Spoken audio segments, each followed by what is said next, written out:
Good morning to you too. Good morning to you too. Well, thanks for joining us this morning. We'll get into a couple questions here. First of all, I want to start off with the New Harmony Bridge deal. I mean, obviously this passed the Senate, I believe, yesterday. It's passed the House on its way to the president's desk.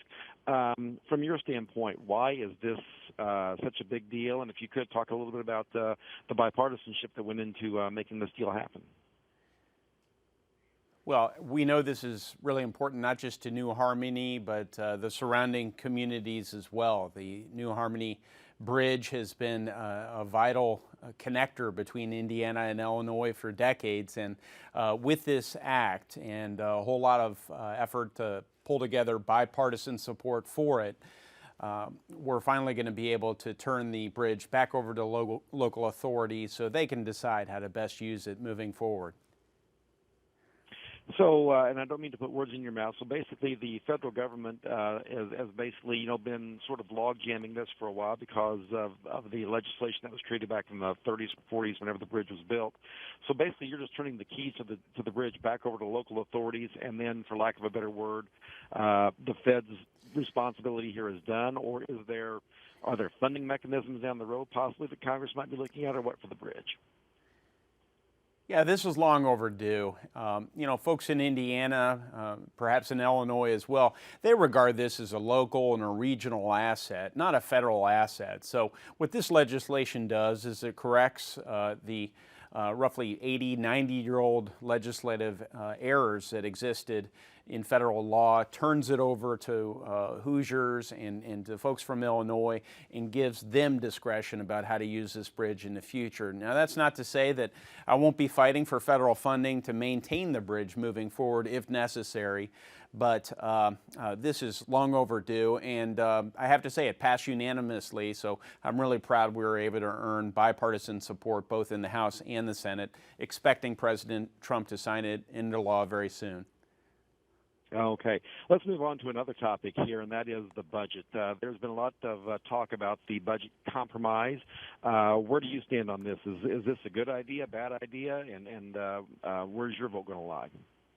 Well, this is frankly a no-brainer. Our most fundamental responsibility in Congress is to keep the American people safe and secure, and relatedly, to make sure that our men and women in uniform never have to fight a fair fight. And unlike the Obama years, when we literally had my Marine friends, some of whom I served with, having to borrow aircraft parts off of museum aircraft to keep planes flying, and you had my Air Force friends having to take parts off of aircraft boneyards. Now we're finally funding our military. The world is really dangerous right now between Russia and Iran and China and North Korea. It's essential that we invest in our military. That's the key focus of this budget agreement that President Trump was able to forge, and I intend to support it. Okay. I know a lot of people, I think I heard the word, a lot of Republicans will vote for this package, warts and all. This is not a perfect package, I don't think that many Republicans would say that, but I'm understanding it's good enough. What are some areas that might concern you about this budget that maybe you might like to change, but as the overall budget goes, you're gonna accept it? Well, obviously I want to take care of our national debt. That's one of the reasons I went to Congress, is to make sure that we're not passing on debts to our children and to our grandchildren. And I've led on this issue and putting forward specific plans and voting for specific plans to make the largest programs of government sustainable. None of those programs fall under this budget agreement right now. But we're going to have to deal with our health care costs and our pension programs at some point here in the near term. Otherwise, our budget's only going to continue to grow. I would add that since our economy is growing right now, on account of tax reform and regulatory reform, the federal government is actually receiving more revenue than we've ever had in American history. So the problem is not that taxes aren't high enough. The problem is that we haven't dealt with these health care and pension issues that I've talked about that aren't related to this budget deal at all. Okay. And last question. I know you have to run after this one, but just one I want to throw in. Have you been watching the Democratic presidential debates, and what's your takeaway from that? You know, I have to say I'm really surprised that they've decided to go so far to the left, so liberal, really socialist in many respects during this early stage. And evidently, socialism in America today means higher taxes.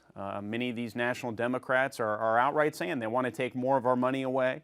It means fewer jobs. If you implement the Green New Deal, for example, a whole lot of jobs will be lost, to say nothing of taking away hamburgers and steaks and the cars that you drive, and taking away your employer-provided health insurance, which is how most people get their health insurance. People enjoy their employer-provided health insurance, but Medicare for All would really mean the elimination of private health insurance. So I was very surprised with this socialist agenda, and I think we're going to hear more of this in coming months. Okay. Senator, thank you very much. We appreciate it. Thank you.